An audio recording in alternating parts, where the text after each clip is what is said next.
Hi, this is Joe, and I'm back one more time with a little pro audio in the studio video where I want to talk a little bit about my gear and try to understand what my gear is doing better, and hopefully this will help you understand your gear better. I have a Focusrite Scarlett 18i8, which means it does 18 inputs in if you buy a mic preamp, 18 in and uh, 8 channels out. It's an it's a consumer end um, audio input device, USB audio input device, and the Scarlett series is very popular on the internet, as you probably know. So all of the Focusrite line has at least a couple of inputs that have something called air on it, and I want to talk a little bit about that air circuit, what it is, to the best of my understanding, and I wanted to do a demonstration so you can hopefully see the difference that circuit makes when it's engaged, as opposed to trying to hear it with your ears over YouTube. YouTube has an audio compression effect that to me ruins all the subtleties that you hear in pro audio gear. So whenever I try to listen to audio gear reviews or tips from audio experts about this you can kind of hear the difference. Unless it is a dramatic difference, the YouTube compression algorithm just makes squashes all subtlety. So you're not going to be able to hear the differences in this sound unless you play with it yourself and do a similar experiment. But what I'm going to do is to play a note repeatedly from my Korg multi-poly, and I'm recording this with, as I already said, my Scarlett. The Scarlett is going into Reaper, and Reaper is showing you the free span effect. I'm sorry, I forgot the company that makes the span effect. The span effect is a great sort of spectral analysis tool, and we are going to be watching the spectral analysis of the signal coming in to see if we can see the differences when the default preamp for the Focusrite is engaged versus when we engage the air. So, just a quick what is the air circuit? So, Focusrite, if you don't know, was a company founded by Rupert Neve, the famous audio engineer whose work is super well regarded and sought after even today. His Neve mixer consoles are sort of famous. Not sort of famous, they are famous, and they're used in a lot of high-end studios. He designed a piece of outboard gear called the ISA 110, which took a lot of the preamp circuitry that folks like George Martin, the Beatles producer, enjoyed in his Neve consoles and made it outboard gear. So that mic preamp, that ISA 110, is meant to give a mid to high. It affects signals in the mid to high range, and gives a slight volume boost, 4 dB volume boost at the very high end. On the Scarlett units, those are we're talking 24 kilohertz range, which I can't hear anymore because I'm an old man. But it's an analog circuit, so it actually colors all the mid to high range frequencies anyway. They definitely have a different character, and it responds differently. So even in your dumb cheap Scarlett, that air button is an analog circuit, and it's trying to emulate this this specialized preamp that was in I'm not going to say the Neve consoles, but in some of the classic gear that Rupert Neve designed.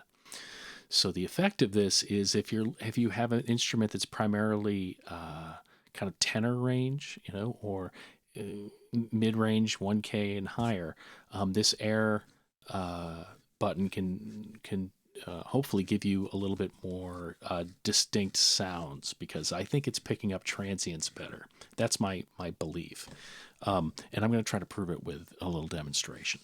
So hopefully I didn't maul that explanation. So that air button is engaging analog circuitry in your Focusrite or Claret or Red, that is changing the signal processing inside of your that's changing the signal processing so that you get different. You record the sounds. You're picking up different different highs and mids. And it's doing it in low latency because it's all analog. So that's very cool. So let's see, without further ado, I'm going to mute the mic. I'm going to play some, admittedly, I got to give you a warning. I needed to play a high enough note so that you can see some of the harmonic content. So you may want to turn it down a little and just sort of watch the spectrograph, particularly around the 1K range, 1 to 2K range was where you kind of see it the most. So here we go.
All right, so we listened to the sound without the air engaged first, and then I engaged the air circuitry, and then I turned it off, and I turned it on again, and I turned it off again. So you would absolutely be forgiven for not seeing or hearing a difference immediately. As I said, the difference is very subtle. But if you were in the studio listening to it with me, and if you go back and look at the video, I think you'll see this. On the left-hand side of that signal, so the left-hand side, some of the earlier frequencies, the lower frequencies that I think represent some of the transients, you see the points are sharper when the air is engaged. They're pointier. I don't think that's my imagination. They definitely there seems to be some additional harmonic content that is being recorded when the air is on versus when it's off. And in the case of this synthesizer at this range, I actually like that. I'm pretty stoked actually for that circuitry to be engaged. If I were recording bass, it may not be the same. Lower frequencies are not considered. The air circuit doesn't necessarily play as well or make as big a difference, or can, in some cases, I am told, actually cause subtle problems at the low end. I'm not sure. I haven't run that test yet. So again, now, is this a deal breaker? Does this make the Focusrite's the best gear on the market? I don't know that I'm ready to say that. But what I'm saying is that when you look at pro audio gear and people keep talking about their awesome interfaces and like the audience are better than the Focusrites, or the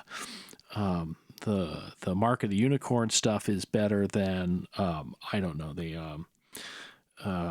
take your pick. The Universal Audio Apollo stuff. Um, the the actual analog to digital converters on all of these units are very similar. Yeah, there's some high end differences. I'm not saying that.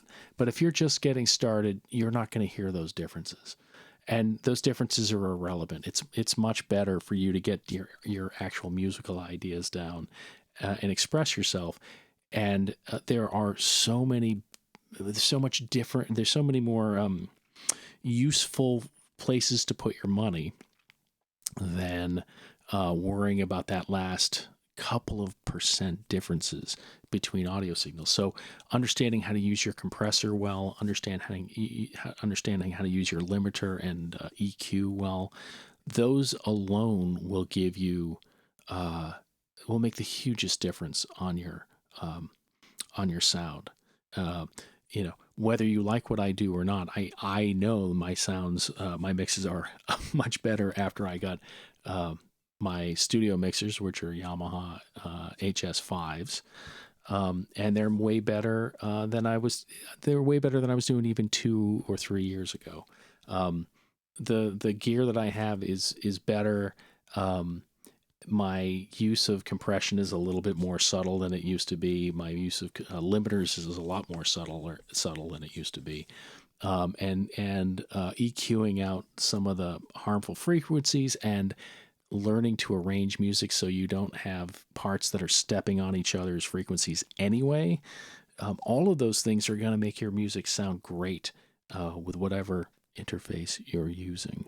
So, but me personally, I've now reached the point where I really do hear the difference in the Focusrite. It's like famously, other YouTubers have noted this. I'm not the first one to say it, but the difference in sound between the Focusrite without the air engaged and the Focusrite with the air, it's almost like without the air circuitry engaged, the Focusrite almost has a film. The sound has a sort of film. It's not quite as transparent. It's a little duller. I find a little less responsive than the sound with the air engaged. So, is the air button a cheat? It is not a cheat. It's not a cheat code. You just need to understand how it's coloring your sound and decide whether it's appropriate in whatever circumstance you're using it in. And to understand that better, you need a little frequency analyzer like the span tool or whatever your DAW has. All right, that's enough for me.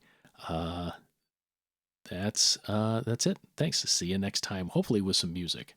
Bye.